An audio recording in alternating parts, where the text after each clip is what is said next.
जो हमारे किसान संगठन थे वो अलग अलग काल करते थे, जिससे आम किसान को इसका नुकसान था। अगर सरकार 14 तारीख को भी आनाकानी करती है तो इसमें कोई दो राय नहीं है कि 14 तारीख के बाद ये 14 फरवरी को जो किसानों के साथ बातचीत है सकारात्मक कर ले, नहीं सरकार को फिर भी खामियाजा भुगतना। जो दायित्व है, खापों का दायित्व है भाई, समाज में कोई बिखराव है उसको इकट्ठा करना, ये खापों का दायित्व है। जो हमारे किसान संगठन थे वो अलग अलग काल करते थे, जिससे आम किसान को इसका नुकसान था। इसलिए खापों ने अपना दायित्व पूरा किया और सभी संगठनों को एक मंच पर के हमने ला दिया।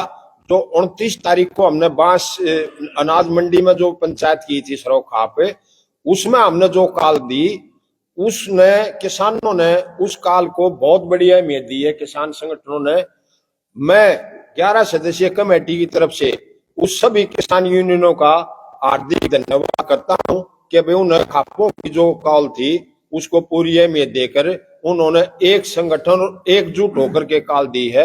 मैं उनका तहे दिल से हार्दिक धन्यवाद करता हूं। जो हमने जो 11 सदस्यीय कमेटी है जो इसने प्रयास किए थे वो सफल हुए, और जो ये 26 तारीख की जो कि सभी सारे देश की संख्या में बढ़ चढ़कर भाग लें ताकि किसान आंदोलन को सफल बनाया जा सके।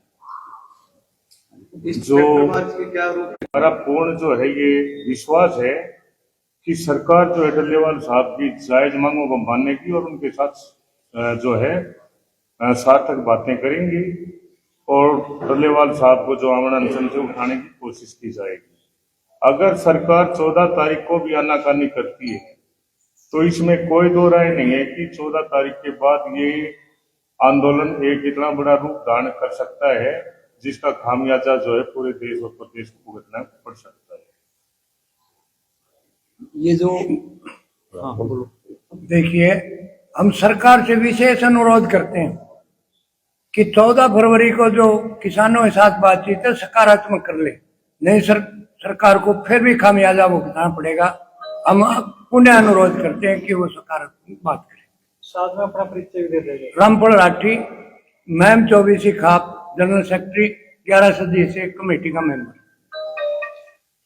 सबसे पहले मैं आप सभी आपके दर्शकों को और आपके चैनल को धन्यवाद देता हूं जो आप हमारी बात को बड़े बेकाब से रखते हैं। जो खापों ने मुहिम चलाई थी, खापों ने ये मुहिम चलाई, अच्छी सोच थी कि समाज को एकजुट रखने की, लेकिन किसानों के साथ जो हो रहा था पूरा देश देख रहा था, आप भी दिखा रहे थे। उन्होंने एकता की बात करी। जब 29 तारीख को बास के अंदर खापों ने अपनी मीटिंग रखी, उसमें एक निर्णय लिया गया कि भाई ये खापे इकट्ठा करना चाहते हैं, जब तक इकट्ठा नहीं होंगे तब तक खापे किसी के समर्थन में नहीं है। लेकिन जब इन्होंने जब इकट्ठा होना शुरू किया तो हम उन यूनियनों का भी धन्यवाद करते हैं और सभी खापों का भी मैं तो धन्यवाद करता हूं जिन्होंने इतना संघर्ष किया और इनको एकता के सूत्र में बांधा। लेकिन जैसे भी सरकार ने डल्लेवाल का जाकर के जो निमंत्रण दिया और जो उसका अनशन जो ट्रीटमेंट देने की बात करी, लेकिन वो अब 14 तारीख की जो बात डल्लेवाल जी ने हाँ भरी है, क्योंकि वो हाँ ये भरी कि वो उस बातचीत में सरकार में वो शामिल होंगे।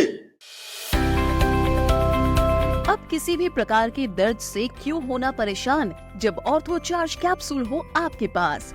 सभी प्रकार के दर्द में आयुर्वेदिक पद्धति पर आधारित रामबाण इलाज। कबीर औषधालय का ऑर्थो चार्ज ऑयल, कैप्सूल और सिरप आपको देता है तुरंत आराम। अनेक प्रकार के दर्द जैसे sciatica, spondylitis, rheumatic pain, arthritis, lumbar pain, सभी दर्द को दूर करने का रामबाण इलाज 100% आयुर्वेदिक जड़ी बूटियों से बनाया गया ऑर्थो चार्ज कैप्सूल और ऑयल एक बार प्रयोग में अवश्य लाएं। अधिक जानकारी के लिए संपर्क करें।